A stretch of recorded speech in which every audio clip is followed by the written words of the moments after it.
नमस्कार, ये है अचीवर्स इंडिया और अब पेश हैं रात 9 बजे के मुख्य समाचार। कई दिनों की तनातनी के बाद आखिरकार किसानों को दिल्ली में ट्रैक्टर रैली निकालने की इजाजत मिल गई है। रविवार शाम को दिल्ली पुलिस के स्पेशल कमिश्नर दीपेंद्र पाठक ने बताया कि किसान सिंघू, टिकरी और गाजीपुर बॉर्डर से दिल्ली के अंदर पहुंचेंगे। इस दौरान उन्हें शांति बनाए रखनी होगी और सुरक्षा बलों का सहयोग करना होगा। इस बीच दिल्ली पुलिस ने एक बड़ा खुलासा करते हुए कहा है कि सीमा पार से आंदोलन में हिंसा की साजिश रची जा रही है। स्पेशल कमिश्नर पाठक ने कहा कि किसानों की रैली में हिंसा के कई इनपुट मिल रहे हैं। 13 जनवरी से 18 जनवरी के बीच समीक्षा के दौरान पता चला कि रैली में गड़बड़ी फैलाने के लिए 308 ट्विटर हैंडल पाकिस्तान से जनरेट हुए। पुलिस कमिश्नर की तरफ से कहा गया कि गणतंत्र दिवस के राष्ट्रीय समारोह के दौरान किसी तरह की गड़बड़ी रोकने के लिए संयुक्त किसान मोर्चा और दूसरे ग्रुप्स के साथ बातचीत की गई है। 26 जनवरी के सुरक्षा इंतजाम और सेफ रैली पर फोकस है। इस बीच किसान आंदोलन से जुड़े स्वराज इंडिया के नेता योगेंद्र यादव ने किसानों से अपील की है कि 26 जनवरी की रैली के लिए वो दिल्ली के अंदर सिर्फ ट्रैक्टर ही लाएं, अपनी ट्रॉलियां लेकर न आएं। किसानों ने 26 जनवरी की ट्रैक्टर रैली को किसान गणतंत्र परेड का नाम दिया है। किसान करीब 1 महीने से ट्रैक्टर परेड की तैयारियां कर रहे हैं। पंजाब के कई शहरों और गाँवों में इसकी रिहर्सल की जा रही है। पंजाब के कई जिलों से किसान ट्रैक्टर लेकर दिल्ली के लिए रवाना हो रहे हैं।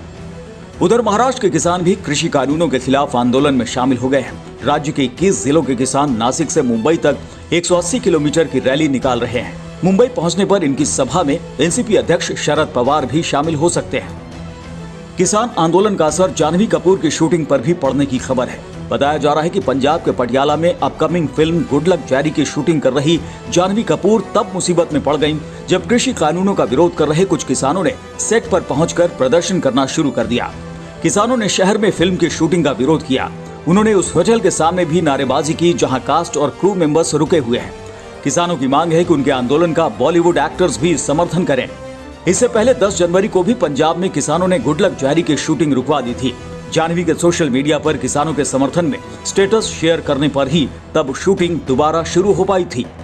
प्रधानमंत्री नरेंद्र मोदी ने रविवार को गणतंत्र दिवस परेड में परफॉर्म करने वाले एनसीसी कैडेट्स के बीच पहुंचकर उन्हें संबोधित किया। मोदी ने कहा, हमारा देश विविधताओं से भरा होने के बावजूद एक है। भारत यानी करोड़ों आम आदमियों की आशाओं और आकांक्षाओं की सामूहिक शक्ति।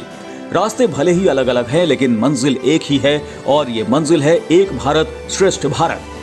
पीएम ने कहा, एक भारत श्रेष्ठ भारत की भावना देश के हर कोने में मजबूत और प्रकट हो रही है। इस बीच पीएम मोदी का बंगाल दौरा सोशल मीडिया पर ट्रेंड कर रहा है। उनकी एक तस्वीर यूजर्स काफी ज्यादा पसंद कर रहे हैं। कोलकाता पहुंचने पर मोदी की यह तस्वीर उनके सोशल मीडिया अकाउंट से पोस्ट की गई थी। करीब 21 घंटे में ही इसे 11 लाख से ज्यादा लोगों ने लाइक किया और 15,000 से ज्यादा बार शेयर भी किया। पीएम शनिवार 23 जनवरी को नेताजी सुभाष चंद्र बोस की 125वीं जयंती पर उन्हें श्रद्धांजलि देने कोलकाता पहुंचे थे।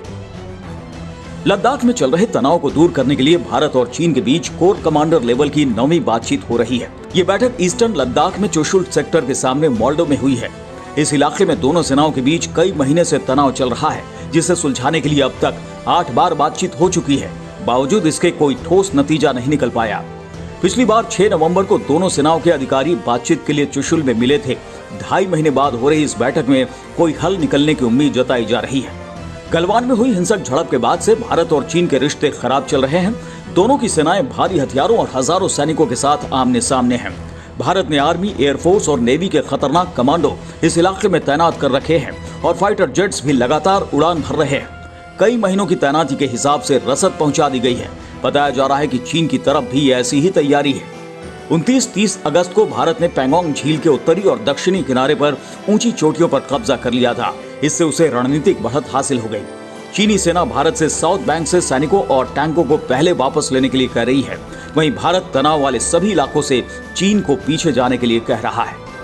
खबर बिहार से, जहां 18 जनवरी से गायब मसौढ़ी के प्रखंड कृषि पदाधिकारी अजय कुमार का शव बरामद हुआ है। बताया जा रहा है कि अपहर्ताओं ने हत्या कर उनका शव गौरीचक थाना के साहेब नगर इलाके में मोरहर नदी के किनारे फेंक दिया था। शव बरामद होने की खबर मिलते ही कई थानों की पुलिस के साथ पटना के वरिष्ठ पुलिस अधिकारी वहां पहुंचे। शव को पटना के कंकड़बाग थाने भेजा गया है। अजय कुमार कंकड़बाग के ही रहने वाले थे। वो पिछले सोमवार को पटना से अपने दफ्तर जाने के लिए घर से निकले थे, लेकिन ना ही वो मसौढ़ी प्रखंड कृषि कार्यालय पहुंचे और ना ही शाम तक घर लौटे। इसके बाद अपहरण की धाराओं में एफआईआर दर्ज कर मामले की जांच की जा रही थी। परिवार वालों को गोलू नाम के शख्स पर शक है, जो पटना के ही गौरीचक निवासी खाद डीलर का बेटा है। उसका अजय कुमार के घर आना जाना था। वो उनसे काफी रुपए ठग चुका है। गोलू फिलहाल पुलिस की गिरफ्त में है। उत्तर प्रदेश से एक बड़ी खबर, जहां घर में शराब रखने के लिए नए नियम कायदे बनाए गए हैं। नए नियम के तहत तय सीमा से ज्यादा शराब रखने के लिए लाइसेंस लेना होगा। लाइसेंस के लिए 12,000 रुपए सालाना फीस चुकानी होगी। इतना ही नहीं, शुरुआत में 51,000 रुपए की गारंटी रकम भी देनी होगी। साफ है, यूपी में लोग अब बिना लाइसेंस घर में निजी बार नहीं बना पाएंगे। नियम तोड़ने पर 3 साल तक की जेल का प्रावधान है। आपको बता दें कि यूपी में 7.84 लीटर अल्कोहल ही घर में रखने की इजाजत है। नए सर्कुलर के मुताबिक होम लाइसेंस के लिए वही लोग अप्लाई कर पाएंगे जो पिछले 5 साल से इनकम टैक्स भर रहे हैं। लाइसेंस लेने के लिए अप्लाई करते वक्त इनकम टैक्स रिटर्न की रसीद देनी होगी और पैन कार्ड और आधार कार्ड की कॉपी भी लगानी होगी। साथ ही हलफनामा दायर करना होगा कि 21 साल से कम उम्र वाले को शराब रखे जाने वाली जगह पर नहीं जाने दिया जाएगा। घर में लिमिट से ज्यादा शराब मिलने पर 3 साल की जेल और कम से कम 2,000 रुपए का जुर्माना हो सकता है। और अब देश भर में मौसम का हाल। कश्मीर, हिमाचल समेत पहाड़ी इलाकों में बर्फबारी और कड़ाके की ठंड जारी है, जबकि मध्य प्रदेश, छत्तीसगढ़, झारखंड जैसे मैदानी राज्यों में ठंड का असर कुछ कम होता दिख रहा है। वहीं पंजाब और दिल्ली जैसे राज्यों में कड़ाके की ठंड के साथ कोहरे की मार देखने को मिल रही है।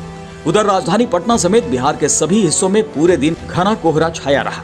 मौसम विभाग के मुताबिक पश्चिमोत्तर से आने वाली ठंडी हवा और बंगाल की खाड़ी से आने वाली गर्म हवाओं के मिलने के कारण देश के उत्तरी हिस्से में घना कोहरा छा रहा है।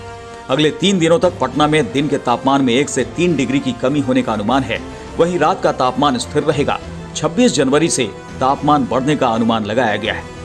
और अंत में खबर रूस की, जहां विपक्ष के नेता अलेक्सी नवाल्नी की गिरफ्तारी के विरोध में देश भर में प्रदर्शन हो रहे हैं। 44 साल के अलेक्सी को राष्ट्रपति व्लादिमीर पुतिन का विरोधी माना जाता है, जो हाल ही में रूस लौटे हैं। इसके बाद उन्हें गिरफ्तार कर लिया गया। इससे नाराज हजारों लोगों ने शनिवार को सड़कों पर उतरकर अपना गुस्सा जाहिर किया। सरकार के फैसले के खिलाफ 70 से ज्यादा शहरों में रैलियां की गई। इस दौरान मॉस्को और सेंट पीटर्सबर्ग में हिंसा की खबरें हैं, जहां प्रदर्शनकारी पुलिस से भिड़ गए। अब तक 2000 से ज्यादा प्रदर्शनकारियों को गिरफ्तार किया गया है। इस बीच जर्मनी, ब्रिटेन, फ्रांस, इटली और यूरोपीय संघ ने अलेक्सी की रिहाई की मांग की है। पुलिस का कहना है कि क्रेमलिन के पास मॉस्को के पुश्किनकाया स्क्वायर में शनिवार को 4000 प्रदर्शनकारी इकट्ठा हुए थे। उन्होंने पुलिस पर पानी की बोतलें और अंडे फेंकना शुरू कर दिया। लोकल मीडिया के मुताबिक प्रदर्शनकारियों ने 3 अधिकारियों पर सफेद पेंट फेंक दिया। मॉस्को में हुए प्रदर्शनों में 39 अधिकारी घायल हुए हैं।